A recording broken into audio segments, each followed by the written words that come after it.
Ay mga kachika, eto na naman ang chika natin ngayon. Ay nako, Sam Melby, sa relasyon kay Moira de la Torre, we are not friends. More than friends? Or ano kaya? Ayan no, hindi naman magkaibigan sina Sam Melby at Moira de la Torre. Inamin ito mismo ng aktor matapos ma-interview ng entertainment reporter na si MJ Felipe on Q.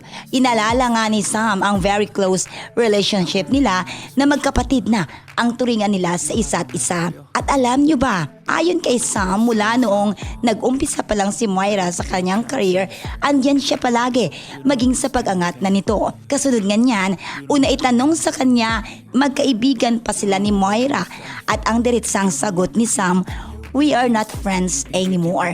Oh my gosh. Kaya inamin naman na pinutol na nila ang kanilang friendship last year pa at ayaw nang idetalye kung ano ang nangyari between them.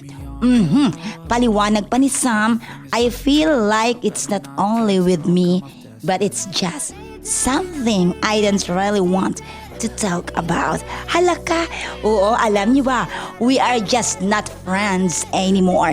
Yun ang sabi ni Sam.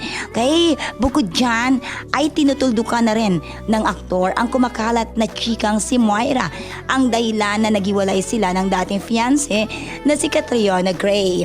Kaya kamakailan lang, naging usap-usapan sa social media ang pag-unfollow ni Sam, pati na rin ni Yang Constantino, Eric Santos, Deji Monterde at ilan pang music artist sa Instagram ni Moira.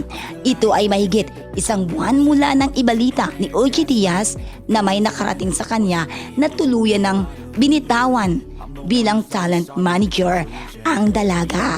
Ang dahilan daw, ayon sa source ni OG, ay attitude problem. At alam nyo ba, kahit hindi nakafollow si Sam sa official IG page ni Moira, ay nakita naman at following pa rin siya sa isa pang account nito.